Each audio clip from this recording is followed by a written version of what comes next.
आपका नाम क्या है? मेरा कल्लू राजपूत। कल्लू राजपूत। हाँ। कहाँ से हैं आप? मैं राजस्थान से हूँ, राजस्थान से कहाँ से? चित्तौड़गढ़ से। चित्तौड़गढ़ से हैं आप? हाँ। अच्छा, एक- चित्तौड़गढ़ से हैं आप लोग? हाँ। ये तो नया काम हो गया। अच्छा, तो कब आए दिल्ली में आप? दिल्ली में हमारे बाप दादा है ना, पहले गांव गांव घूमते थे, अच्छा, फिर उन्होंने यहाँ डेरा डाला था दिल्ली में। कौन से सन में? ये कम से कम 50 साल हो गए यहाँ पापा को। जी ठीक है, जी 50 साल होने के बाद हमारी कोई सुविधा नहीं हुई यहाँ, जी।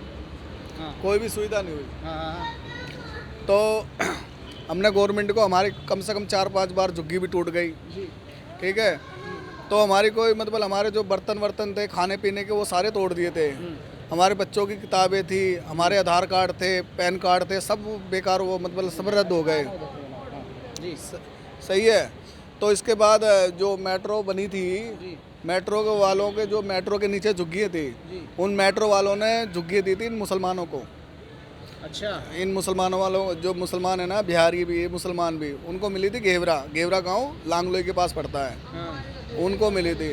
आज हमारे पापा को यहाँ 50-60 साल हो गए हैं, हमारी कोई सुविधा नहीं हुई है। तो कितने मुस्लिम परिवार हैं जिनको मिला होगा? आप कुछ स्लिप है अपने पास कुछ? यहाँ कम से कम मेरे अंदाज में 10-12 घर थे जो जिनको मुस्लिम परिवार था, जिनको मकान मिला है। अच्छा बाकी बिहारियों को मिला है, अच्छा। जो बिहार से आए हुए थे उनको मिला है। अच्छा। पर हमें यहाँ उनसे भी ज़्यादा उनसे भी ज़्यादा हमें टाइम हो गया है इस जगहों पे रहते हुए। हाँ। हमारी कोई सुनवाई नहीं हुई है। और हम तो खुद राजस्थान के वंशिक जी। हैं, लोहार गाड़ी लोहार, महाराणा प्रताप के वंशिक। हमारी तो सहायता करनी चाहिए नहीं, जी। सरकार हमारी सहायता ही नहीं करती। अच्छा, आप लोगों ने एक नई बात बोली है, महाराणा प्रताप के आप वंशज है, तो आप पहले राजस्थान के किस गांव से हैं, कहाँ रहते थे? सर इतना तो हमारे दादा परदादा को पता है, जी। हमें तो इतना पता है नहीं।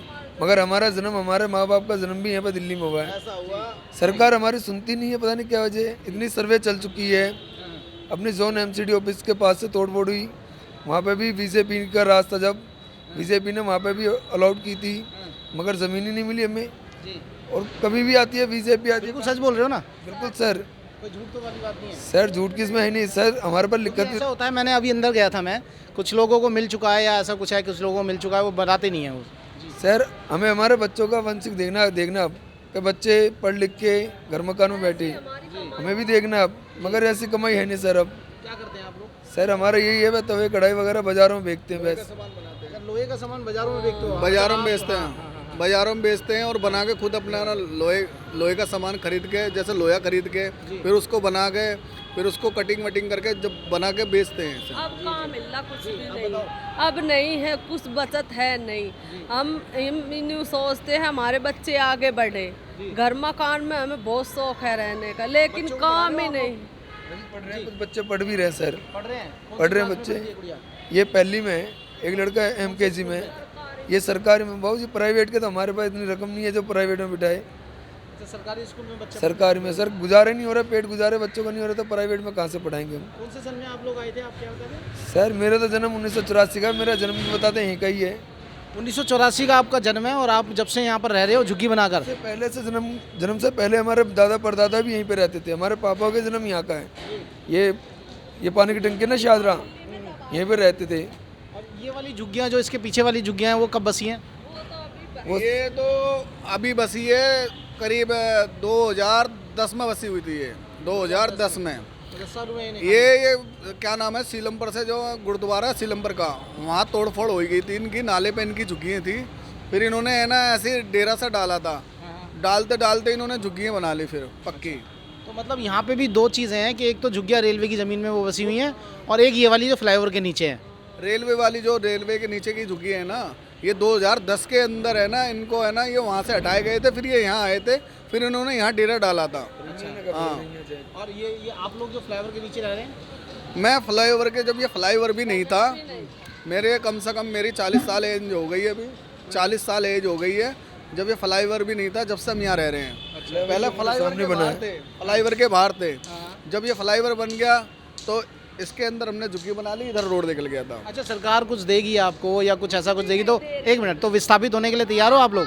हमें कुछ नहीं दिया, क्या दिया? अगर कोई देगी तो सर बैठने के लिए तैयार हम तो। तैयार हो? बिल्कुल बिल्कुल सर। सरकार देगी तो? एक बात बताओ, कौन ये चाहेगा कि मैं अपने बच्चे रोड पर रखूं? जी जी जी। बहन भी है, बेटी भी है, माँ भी है, कोई चाहेगा? अच्छा भी आता है, बुरा भी आता है। तो हम तो ये चाहते हैं कि हमारे कोई ऐसा साधन करा जाए जहाँ हमारे बच्चे सही रह जाए। जी, यानी कि आप लोग 40-50 साल से यहाँ रह रहे हैं अभी तक। और कोई जैसे, अच्छा बिल्कुल सच बात हो रही है तो एक बात और बताइए, कहीं कोई ऐसा नेता तो नहीं है, कोई ऐसा इलाके का कोई पॉलिटिशियन तो नहीं है जो आपको कहता हो आगे कि यहीं रहो आप, कहीं जाना मत, ऐसा भी है?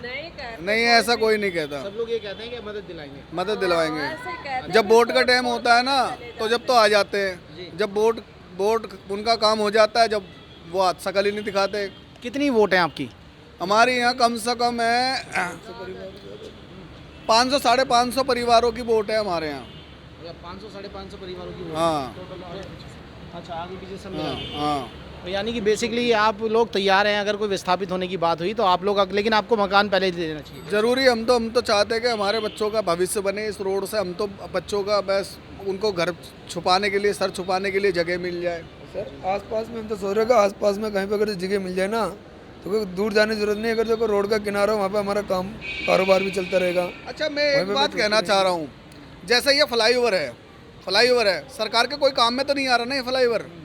अगर सरकार चाहे, एक गरीब आदमी समझ के सरकार चाहे, इसके अंदर अगर मान लो एक 25 गज का मकान बना के दे दिया जाए, सरकार अपने सर्कल रेट से अपने पैसे वसूल कर ले, सरकार अपने सर्कुल रेट से पैसे वसूल कर ले, किस्त मान ले महीने की, साल की, कम 2000, 5000, 3000 दे दे, क्योंकि हमारा काम रोजगार यहाँ है, ठीक है ना। रोजगार हमारे यही है, लोहा बनाना, बेचना। अगर मान लो हमें यहाँ हम यहाँ रह रहे हैं और हमें पटक दिया वहाँ बवाना नरेला, तो हम क्या बच्चों को वहाँ क्या खिलाएंगे? हम चाहते हैं कि गवर्नमेंट हमें यहीं रखे। कोई तो बाजार तो वहाँ भी होंगे ना? बाजार तो वहाँ भी होंगे। ऐसा है सर नए इलाके में सर बाजार का पता नहीं है। अब हमारे यहाँ पे बाजारों में छोटे मोटे जो बाजार हैं, इनमें हमारा सब प्रूफ वगैरह सब बने हुए हैं। यहाँ पे हमारे ठैये बने हुए हैं। हाँ जी, और बच्चे भी दिल्ली यहीं के पे अंदर पढ़ते हैं। इतने फ्लाईओवर पड़े हैं, खाली पड़े हैं, अगर इन्हीं के अंदर बसा दिया जाए लोगों को, उनको छोटे छोटे कमरे बना दिया जाए। तो ये तो प्रैक्टिकल मुझे लग नहीं रहा है जो आप कह रहे हो, क्योंकि फ्लाईओवर के अंदर बहुत सारी ब्यूटिफिकेशन का प्रोजेक्ट होता है। फ्लाईओवर मैंने ऐसा देखा है इधर की तरफ, जहाँ मकान बना के दे रखे हैं गवर्नमेंट ने, और मैं आपको अभी नाम बता देता, पर मेरे नाम ध्यान नहीं है। ये हज़ार्ड भी हो जाएगा ना, अगर कल को कोई मिसहैपनिंग होती है तो फ्लाईओवर के नीचे ऐसा नहीं कर सकती सरकार। नहीं, ऐसा कुछ कोई और जगह हाँ, और जगह बसा दे तो बहुत तुम्हारी मेहरबानी होगी। हम बहुत परेशान हैं। कैसे कर सकते हैं?